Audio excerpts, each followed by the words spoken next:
আসসালামু আলাইকুম আমার প্রিয় ভিউয়ার্স সবাইকে, কাছে এবং দূরে যে যেখান থেকে বসে আমার ভিডিওটি দেখতেছেন, আশা করি সবাই ভালো আছেন, সুস্থ আছেন।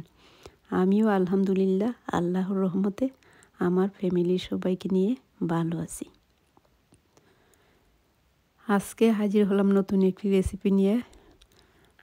আশা করি আপনাদের ভালো লাগবে। সজনে ডাঁটা দিয়ে মসুর ডাল রান্না। জানি না কে কীভাবে খেয়েছেন, তবে এইটা খুবই মজার একটা রেসিপি। তো এখানে আমি কিছু সজনে ডাঁটা নিয়েছি, এগুলোকে আমি ভালো করে বেছে সিলকা ফেলে দিয়ে কেটে নিব। এই যে আমি এইভাবে এতটুকু লম্বাই রেখেছি, আপনারা আপনাদের সাইজ মতো কেটে নেবেন। সবগুলো ডাঁটাই আমি কেটে নিয়েছি, তবে আমি এখানে সবটুকু আমার ডালের মধ্যে দিব না। আমি এখান থেকে আমার ডালের জন্য অর্ধেক সজনে ডাঁটা নিয়ে নিব। দেখতে থাকুন আমি কিভাবে এই রেসিপিটি রান্না করি।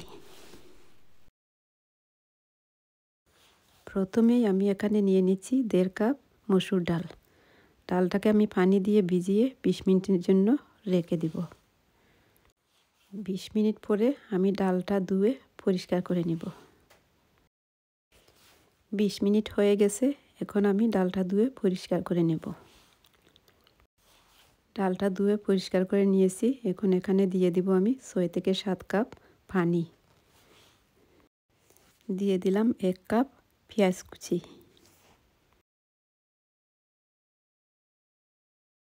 দিয়ে দেবো কুচি করে কেটে রাখা 7 থেকে 8টি রসুনের কোয়া।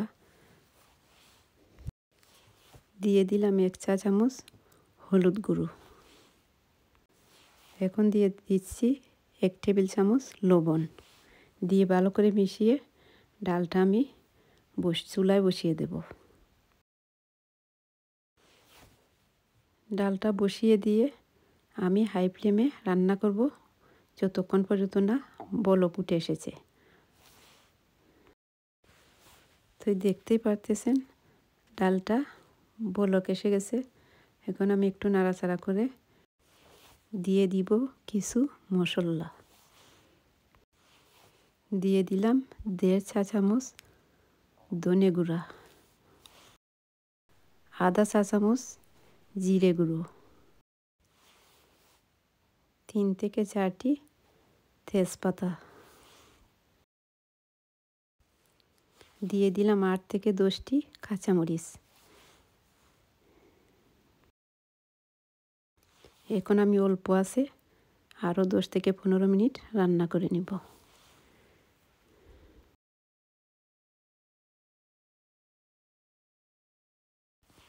ফিরে আসলাম 15 মিনিট পর।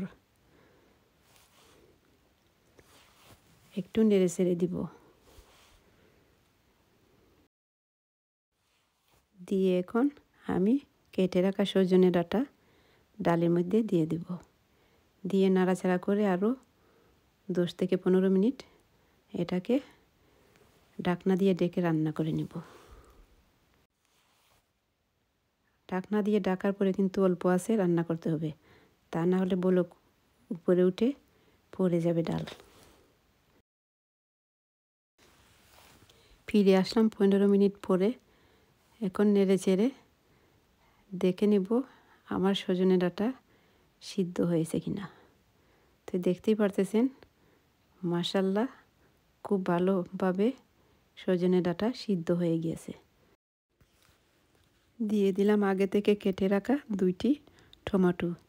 দিয়ে 3-4 মিনিট আমি আবারও রান্না করব।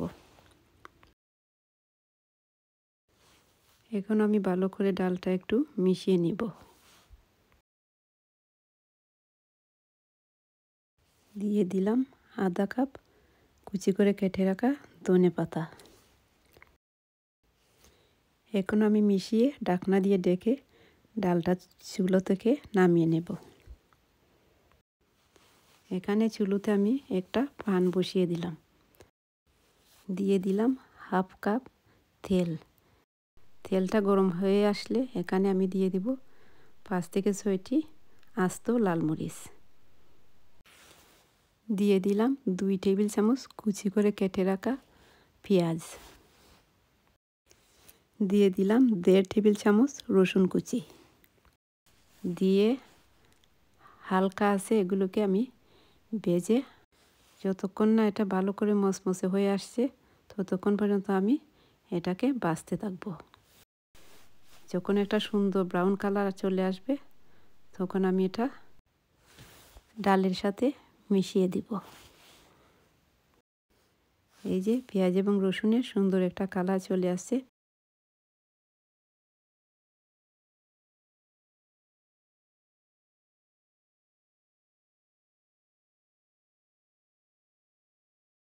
এখন আমি এখানে দিয়ে দেব 1 চা চামচ হলুদ গুঁড়ো, 1 চা চামচ ধনে গুঁড়া, সামান্য হাফ চা চামচ থেকে একটু কম